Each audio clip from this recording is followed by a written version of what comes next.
Hello, today I'm going to talk about the function prsync from the usethis package.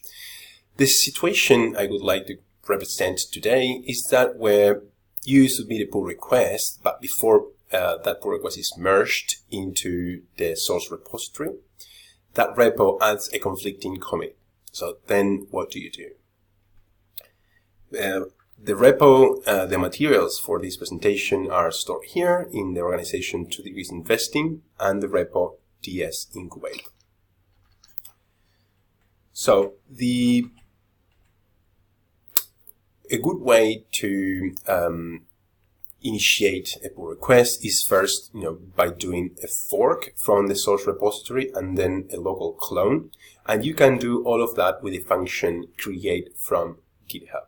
That function is in the usethis package, and although I'm not showing this here, you would first call the function library usethis to use or to start using usethis. So this function will do a lot of work for you, and you could do the same thing that you do with this function here. You could do it with just plain git on the terminal. So I'm going to show you what that might look like. That in case that you prefer to use the terminal or seem to kind of convince you that these pull request helpers are very handy because they save you a lot of work and also a lot of trouble because it's very easy to get things wrong in doing these connections manually. So first you would have to fork the source repository manually from GitHub into your, say, user account. Then on the terminal locally, you would run git clone. You would pass the address to the Git repository, in this case to my own fork in my user account, and then you would change the directory into that repository. Then, so here we are all in the contributor's laptop, so I'm pretending to be the contributor here.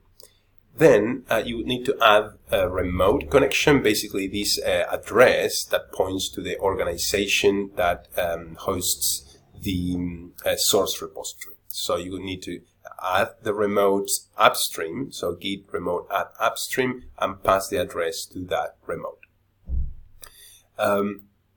Then you would pull the upstream master branch. So basically, pull is a shortcut for first fetch that repository from that upstream remote, and then to merge it into the master branch. So that way you would be synchronizing the master local branch with that of the upstream. And finally, you would do, if you want to kind of simplify your typing later on, you could tell Git that the branch, how to kind of create a permanent connection between the upstream branch master and the local branch master. So you do that saying git branch set upstream for this branch master, set upstream to upstream master. So basically now the local master branch will be tracking by default the upstream master branch. So when you do, for example, git pull, it would bring the history of the commit from there. So that, as you can imagine now, is okay. Think of now, it is a lot of work, right? That you have to do manually and you have to get it right. So you can save all that typing and trouble by just calling the function create from GitHub. So we could now inspect what's the situation. So the situation report of Git, you can get it from the function git rep from the usethis package. It will print something like this. In particular, I want to kind of show that we have this connection to the remote called origin that points to my user account and the repo ABC, and then another remote connection to called upstream to the source repository, which is ABC in the organization called an org. You could do something similar, at least to these two final lines, with the command git remote -v from the terminal. And now we could be in a situation where we can start our pull request. So you can do that with the usethis package, calling the function prinit, and that will do quite a bit of work for you. From the terminal, you would call git pull upstream master to synchronize once again, just to make sure that your local master is synchronized with the upstream master, with the source repo, and then, only then, you create a new branch. So we call git branch PR to create the branch PR, and then we do git checkout PR to move to that branch and start working on it. There is a shortcut for this, but I'm gonna show. I prefer to show it like explicitly, step by step. Now, then you could do some work. Let's say that you add a new line here in line 3. You type a repo for demo in the README file of this repository to kind of describe what it does. And when you're done, you save the file, you create a commit, and then you do git push. So you can run the function PR push to send that commit back to your fork. And if you were on the terminal, you could do git push origin. If you're standing on the branch PR and saying git push origin, will send that commit from the branch PR to the remote that is associated to this name origin, which is the one in our fork. But then, to save some typing later on and to just leave the connections set up, you could also run git branch set upstream to origin PR, which means that the branch PR locally will be tracking the PR branch on my fork, on the origin remote. Okay, so once we run the function PR push, that function will also kind of leave us here in this address. It will automatically pop up a web browser. We can kind of check that the direction in which the commit is traveling from the PR branch in ABC repo in our fork wants to travel into the master branch of the ABC repo in the organization and org, which is the source repo. So that all looks good to me. So I can go ahead and click create pull request. But then let's suppose that we do create the pull request, but before that pull request is merged, the maintainer adds some conflicting commits, conflicting change to the source repository. In that case, this kind of all green situation changes to gray situation, where our branch has now conflicts with the base branch in the source repo and cannot be merged, at least not until we resolve those conflicts. And it's already showing which are the conflicting files, which in this case is the README file. So, okay, as a contributor locally, we can run the function prsync, which does all of this work. Basically, using, remember that we set up the upstreams before, so now using the default remote origin and the branch PR, git pull is a shortcut for git fetch and then a git merge to the current branch. So to do something similar to what prsync does, we could run git pull, which now is tracking PR, is tracking origin PR. So pulls all the commits that we have in our fork, and it's a good idea to do so because maintainers can push to our fork. So if they did, then we would be bringing commits from there. Then we need to do also a git pull from the upstream master, so the source repository, right? And finally, once we have all those commits, we can do git push. And remember that git pull, again, is a shortcut for fetch and merge. So each of these steps, so the first we merge basically our local history with the updated history in our fork. That might include commits that the maintainers pushed there.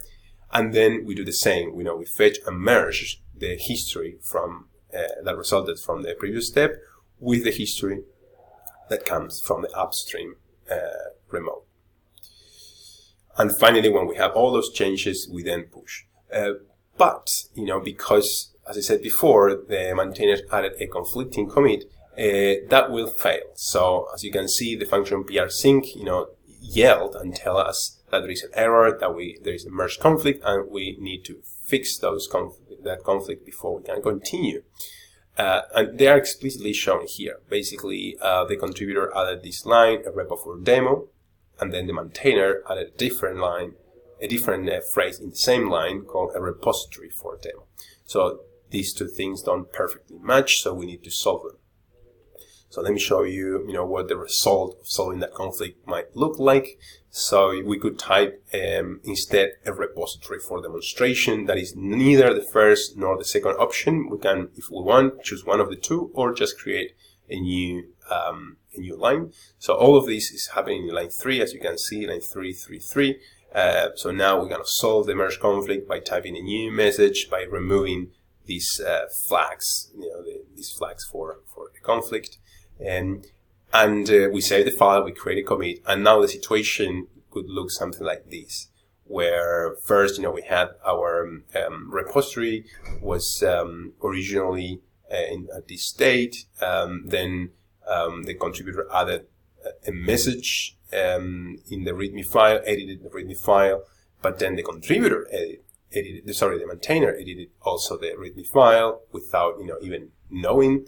And then, here we solved that conflict because the edits were on the same line, number 3.